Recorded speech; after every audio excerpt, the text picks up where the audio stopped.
تو میری ماں اور بہنوں، اللہ رب العزت کسی کو نعمت دے، اللہ رب العزت نعمت دے تو وہ شکر ادا کرے، اگر کسی کو تکلیف اور مصیبت میں ڈالے تو وہ صبر کرے، صبر کرے گا۔ تو یہ اگر ایک بات دیکھی جائے تو مصیبت اور تکلیف کا آنا یہ بھی اللہ کا ایک انعام ہے، اللہ کے نبی کے ساتھ محبت کی نشانی ہے۔ حضور نبی کریم صلی اللہ تعالیٰ علیہ وسلم کے پاس ایک صحابی گئے، عرض کیا یا رسول اللہ صلی اللہ تعالیٰ علیہ وسلم، مجھے آپ سے بہت محبت ہے، مجھے آپ سے بہت پیار ہے۔ اللہ کے نبی صلی اللہ علیہ وسلم نے ارشاد فرمایا، جس کا مفہوم یہ ہے، فرمایا اگر آپ کو ہم سے محبت ہے تو پھر تم تکلیفوں اور مصیبتوں کے لیے تیار ہو جاؤ۔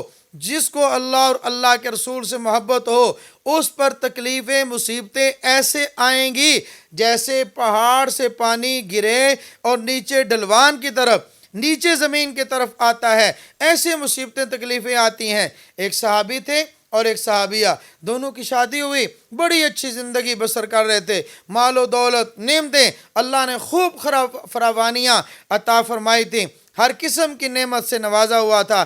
ایک رات کو شام ہوئی، وہ گھر میں آئے، کھانا کھایا، کھانا کھانے کے بعد تھوڑی دیر کے بعد اپنی بیوی کو بلا کر کہا کہ پانی لے آؤ، مجھے پیاس لگی ہے۔ عورت پانی لینے گئی، اتنے میں جب واپس آئی تو ان کی آنکھ لگ گئی تھی، وہ سو گئی۔ اب یہ عورت فرما بردار تھی، اطاعت گزار تھی، اس نے پانی کا پیالہ ہاتھ میں پکڑا، اب میں اٹھاتی نہیں ہوں، جگاتی نہیں ہوں، جب سو کر اٹھیں گے نا تو ان کو پانی پلا دوں گی۔ اب یہ پانی کا پیالہ لے کر سرانے کھڑی ہے، ساری رات کھڑی رہی، 2-3 بج گئے، 3 بجے رات آخری پہر وقت ہے، وہ ان کی آنکھ کھلی، خاوند کی آنکھ کھلی تو دیکھا یہ عورت تو پانی لے کر کھڑی ہے۔ کہا تو اس وقت سے کھڑی ہے؟ کہا بالکل میں تو کھڑی ہوں۔ کہا کہ تو مجھے جگا دیتی۔ کہا جی میں نے جگانا مناسب نہ سمجھا، میں نے کہا ان کو تکلیف ہوگی، نیند کے اندر خلل آئے گا۔ کہا کہ اتنی محبت مجھ سے کرتی ہے، اچھا یہ بتاؤ آج اس وقت جو چیز تم مانگو گی میں تمہیں دے دوں گا، جو چیز تم مجھ سے مانگو گی آج میں تمہیں دے دوں گا، میں تم سے وعدہ کرتا ہوں۔ کہا کہ ٹھیک ہے، تم مجھ سے کہتے ہو جو چیز میں مانگوں گی دے دو گے؟ کہا میں بھی بالکل دے دوں گا، میں اس کے لیے تیار ہوں۔ تو اس نے کہہ دیا کہ ٹھیک ہے اگر آپ نے دینا ہی ہے تو مجھے طلاق دے دو۔ اب کتنی عجیب بات، ادھر محبت کی باتیں، اطاعت کی باتیں، فرما برداری کی باتیں، اطاعت گزاری کی باتیں، سر رات کھڑی محبت کر رہی ہے، اور ادھر مانگنے پہ کیا آیا؟ مجھے طلاق دے دو۔ اب وہ بڑے حیران ہوئے کہ کیا کہہ دیا تو نے؟ کہا ہاں میں آپ سے طلاق کا سوال کرتی ہوں۔ کہا کہ مجھ سے کوئی تکلیف پہنچی ہے؟ بالکل نہیں۔ کیا مال نہیں ہے؟ بالکل نہیں، سب کچھ موجود ہے۔ کیا نعمتیں اللہ نے دی نہیں ہیں؟ بالکل دی ہیں۔ میں آپ پہ خرچ نہیں کرتا؟ بالکل کرتے ہو۔ میں آپ سے محبت نہیں کرتا؟ جی بالکل کرتے ہو۔ تو پھر آپ نے اس کا مطالبہ کیوں کر دیا ہے؟ ایسے نہیں، میں آپ کو ایسے طلاق نہیں دوں گا۔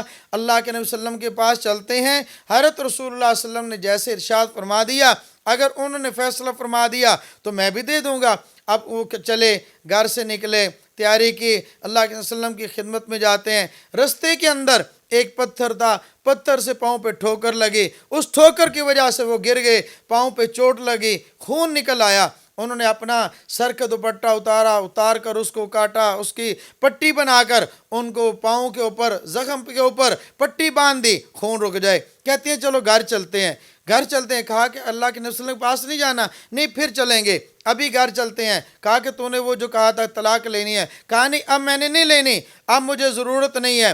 کہا کہ کیوں؟ کہا اس لیے آپ ہی سے میں نے سنا تھا کہ اللہ کے نبی صلی اللہ علیہ وسلم سے جس کو محبت ہوگی، جس کے دل میں ایمان ہوگا، ایمان والوں پر اللہ مصیبت اور تکلیف کو ایسے لائیں گے جیسے پہاڑ سے پانی گر کے آتا ہے، یعنی مصیبتیں تکلیفیں ہر وقت تیار بیٹھیاں آ جائیں گی۔ تو میں جب سے اس گھر میں آئی ہوں نہ میں نے آپ کو کوئی بیماری دیکھی، نہ میں نے کوئی مصیبت دیکھی، نہ کوئی تکلیف دیکھی۔ پھر میں نے دل کے اندر یہ خیال آیا کہیں ایسا نہ ہو کہ ہمارے ایمان کے اندر کمی ہو۔ تو اب آپ کوئی پتھر لگا، چوٹ لگی، میں سمجھ گئی کہ اللہ آپ سے محبت کرتے ہیں، آپ اللہ سے محبت کرتے ہیں۔